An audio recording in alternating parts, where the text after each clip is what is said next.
Now, a large problem that I see with a lot of martial artists is that they learn how to throw the side kick from here all the time.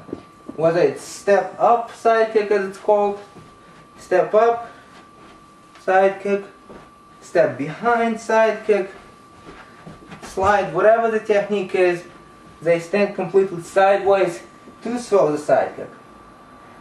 If you get used to that, and then you have to be somewhat angled to your opponent or be forward when you throw the punches, how are you going to throw the side kick if the only way neurologically you know how to throw the side kick is from here?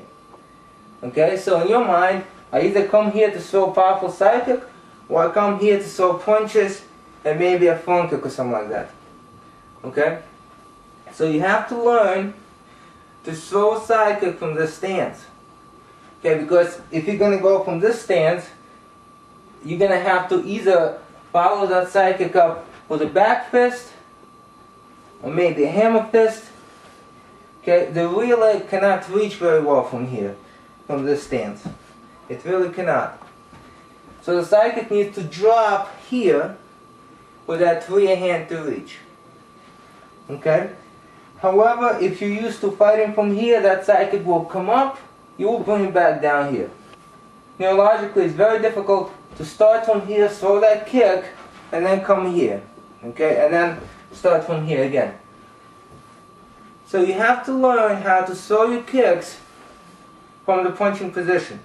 You have to learn how to throw from punching position. Doesn't matter if it's from a rear hand, doesn't matter it's from the front hand, but you have to learn how to get back into the hand striking position, and you have to know how to get out of it. Okay? Explode from it and come back to it. Now, to be able to throw your side kick following the hand techniques, not only you have to be able to do it from the hand striking position, okay, not only that, you have to be able to do it from the weight on a front leg position. Okay, there's a difference. Okay, here I'm prepared to use my hands. Okay? So here I'm prepared. That's one thing. The other, of course, is once the punches are thrown, the weight is on the front leg. Okay, you have to be able to get that leg under you, bring the weight over it, and quickly go forward with the mass on the kick. Okay? So the basic drills, of course, you're going to fight and stand, shift the weight forward without the punches yet. Rotate, and as you rotate, the weight goes on this leg. It's not 1, 2. It's boom. The second, you rotate and bring this leg in. Okay, the weight goes right over it. Knee comes up and you go into the kick. Okay? So that's something that has to be practiced. You can practice it against the wall, you can practice it in front of the mirror, you can do it against the target. Okay? So, let's say I'm doing it against the wall. I'm here. Okay, I know I can punch from here. Okay? Same thing on that side.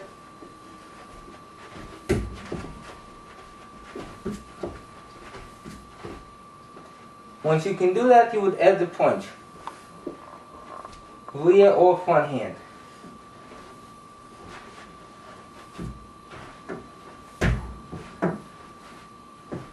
Okay? Well, let's say I'm doing the same thing with the front hand.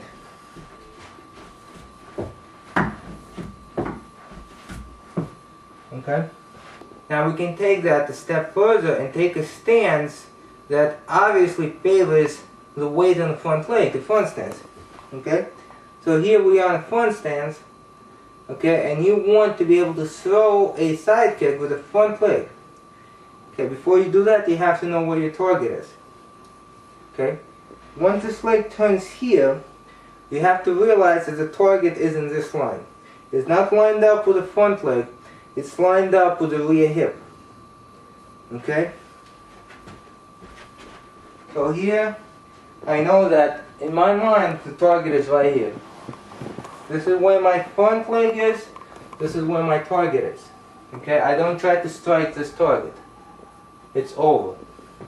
Okay, so leg turns, throws a kick, come back in the front stance. Turns, throws a kick, come back in the front stance. Okay? If you can do it in the front, from a front stance, especially a very deep front stance, where you have a lot of weight on this leg,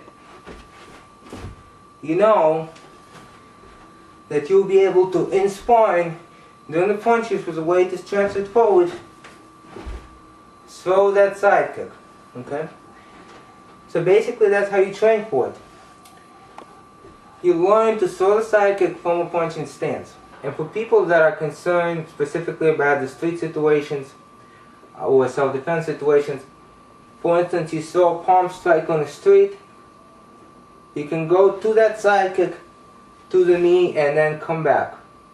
Okay? Or throw maybe multiple side kicks, putting the leg down, not putting the leg down, and then come back. And the last thing is expectations.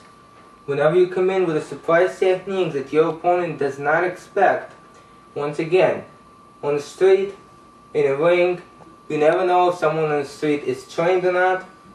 Most people expect from up close, you're going to punch, you're going to follow up with a roundhouse kick, front leg, straight or shuffle, or you're going to punch and you're going to follow up with a rear leg roundhouse kick. Very often people do not expect that you're going to throw multiple punches and then throw a side kick right from there.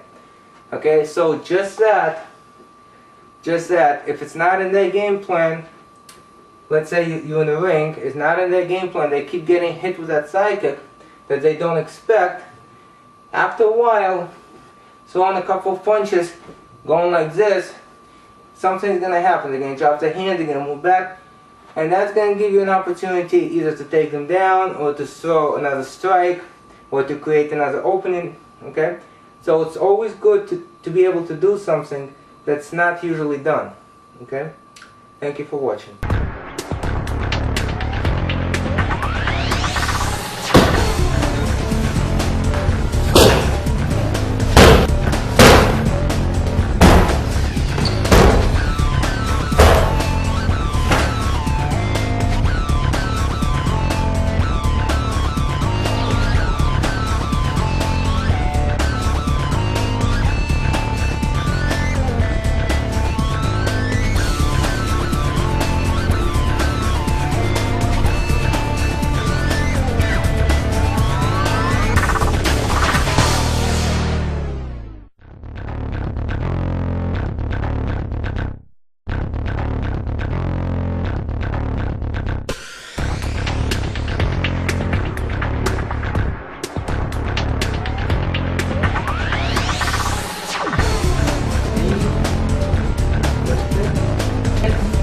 I have to keep spinning.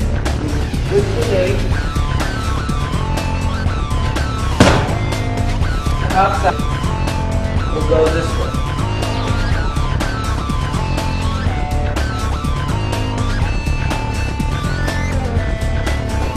Good.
side.